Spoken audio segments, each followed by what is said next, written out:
chats here at York University in downtown Toronto with filmmaker Ariel Nasr. Tell me a little bit about your film, Buzkashi Boys. Sure. Well, Buzkashi Boys is a coming-of-age story. It was shot entirely on location in Kabul, Afghanistan in February of 2011. The director is Sam French. He's an American director. But this whole project was really an international collaboration. So we had incredible Afghan acting talent. We had Fawad Mohammadi and Jawan Mardapais, our stars. And it was written by Sam and Martin Desmond Rowe, another American filmmaker, and vetted by Afghan filmmakers, and really the whole Afghan film community pitched in and helped us make this film. It's an incredible collaboration. We were welcomed into Kabul, and so what you see is really an authentic slice of Afghanistan. Every frame in the movie was shot there. You've won many awards at various festivals, and now you've been nominated for an Oscar. How does it feel to get all this recognition?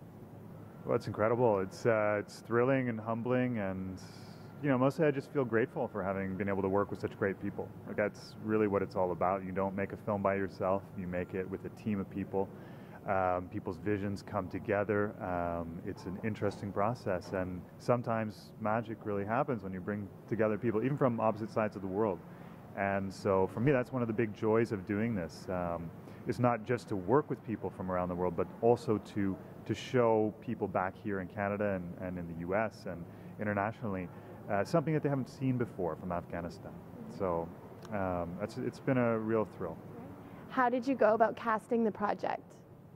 Well, that's an interesting story, actually. The main actor, Fawad Mohammadi, was selling maps on a street called Chicken Street in downtown Kabul, and we happened to hear about him through a friend of ours. He just said, "This kid is so charming.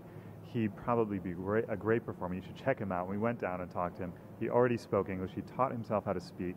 Incredibly intelligent, bright blue eyes, very handsome, very charming. And so we thought, maybe this is the kid. And I was living just a few streets away at that time. We brought him over to my house. We started doing drama exercises with him and just playing, really.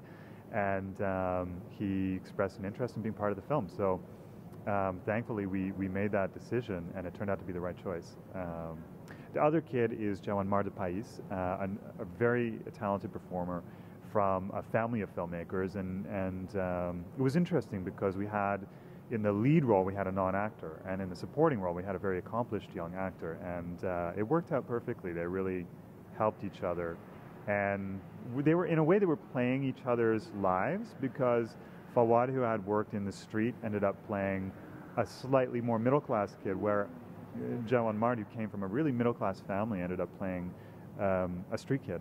So it was interesting that way. You're also the writer-director of the documentary, The Boxing Girls of Kabul. When did you find these women, and what inspired you to make a documentary about them? Well, in 2008, I was making another documentary. It was called Good Morning Kandahar. And I was doing a lot of research and reading everything I could about Afghanistan, everything that was going on. And I came across an article. It was on the BBC website, actually. And it was an early article about this group of women who had just formed in 2007 the first women's boxing club in Afghanistan, and had gained the attention of the Olympic Committee in Afghanistan and had become the national boxing team of Afghanistan. So fascinating to me. I immediately wanted to know who these women were, why they had done this, and how their lives were changing as a result. So in 2008, I decided to move to Afghanistan. I wanted to learn the language, reconnect with my roots, and make more films. And tell more stories about Afghanistan, this place that had fascinated me ever since I was a child. So I met the girls, I went to the club, very slowly formed a relationship with them of trust, and in the end we collaborated on this film and told their story. They're just incredible young women. Their courage is really inspiring to me. And it's really, to me, it's an example of how people can change things. People can really cause change within their society just by doing what it is they want to do and not taking no for an answer. And I found that really inspiring. Now, for both films you shot on location in Afghanistan, were there any challenges doing that? There are a lot of challenges shooting in Afghanistan. It's obviously a place that has experienced a lot of conflict, and there's ongoing conflict, so there are security concerns. It's also a very different culture from Canada, so as a Canadian, as an Afghan Canadian even, I had a lot to learn. So I just took my time, I was very patient, I learned from the people around me, learned from my family, and listened more than I spoke, and that's really the key, you know. And I think as a documentary filmmaker, you have to do that. You have to learn that skill anyway. You listen, and you listen carefully, and you respond in kind. So I think the most important thing, though, about shooting in a place like Afghanistan is about what your intentions are, having good intentions and treating people with respect. And if you do that, people tend to see that what you're doing is good, and they'll tend to help you. And having lived in Afghanistan and exploring your roots, I think your father is from Afghanistan originally? Yeah, my dad's from Herat, Okay, and he moved to Canada in 1974. Great. And he, you know, his stories are just amazing, you know, but he grew up there before the wars began. And so he remembers a much different Afghanistan. And I'm afraid that the Afghanistan that I know is very, very different from his Afghanistan. So I was walking around this place that I'd already mapped out in my mind according to his stories. You know, this mythical place of just beauty and majesty, and seeing really a destroyed country, a country that had been torn apart by war. So, you know, it was really a poignant experience for me. And sometimes I would go to Lake Karga, where my father used to hang out, or go to a certain restaurant that he remembered, or a certain location that he remembered fondly, and I would write him a long email and say, this is where I was today, I remember you telling, and then he would write me back and tell me another story about it. So we had this kind of dialogue going. It was really precious. So. Tell me a little bit more about the team who made this film. So I was very fortunate to work with some incredibly talented people. The director, Sam French, and his co-writer, Martin Rowe, brought this script to me. They brought it as a story. I could immediately see it was an incredible tale that would appeal to people both in Afghanistan and abroad. That's what I liked about it. It's very universal. There wasn't too much dialogue, so we were thinking about shooting it in Delhi, but we knew that it would still be appealing to people internationally. So, you know, working with Sam was a great experience. We had a very close relationship, and we had a lot of great collaborators in the Afghan filmmakers who joined us, and the internationals wwho joined us. Our DP, who's actually from Toronto, Duraid Munajim, did an incredible job. I'd wanted to work with him for years as well. Another Canadian was Terry Stone, our first AD, and we had just a great team from the US as well. You know, everyone, what impressed me most was that everyone was able to come together. Canadians, Americans, Afghans, everyone came together, shared vision, and everybody brought something different to the table. And without all of that, we would never have been able to make this film. So it's been a real privilege. And in the film, you have a few scenes with the actual Buzkashi players. How did you get the team together? Are those actors or are they actual players? How did you facilitate all of that? Well, that's a good question. That was a very interesting process. Essentially, I was able to have that space donated for a couple of days along with all of those riders.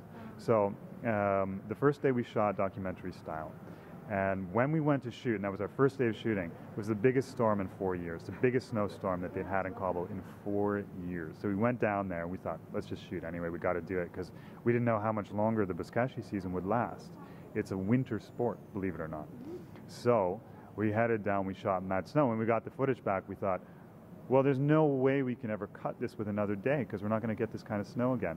But we looked at it and it was just too beautiful to do anything but showcase. So we adjusted things a little bit, and we went back for the second day later in the shooting schedule, and we had that's when we actually had full access to the field, and we actually had a truck on the field, driving around with the cameraman in the back, second camera on the side, and we're able to actually direct to a certain extent the Buzkashi riders. But after a couple of calls of cut, they just kind of started playing the game, and we couldn't get them to cooperate too much. But, you know, I mean, it was just a privilege to be able to drive around and shoot them like that. So, again, just an example of how we had so much cooperation from the Afghan community there. And, I mean, there's no way we could have done this without it.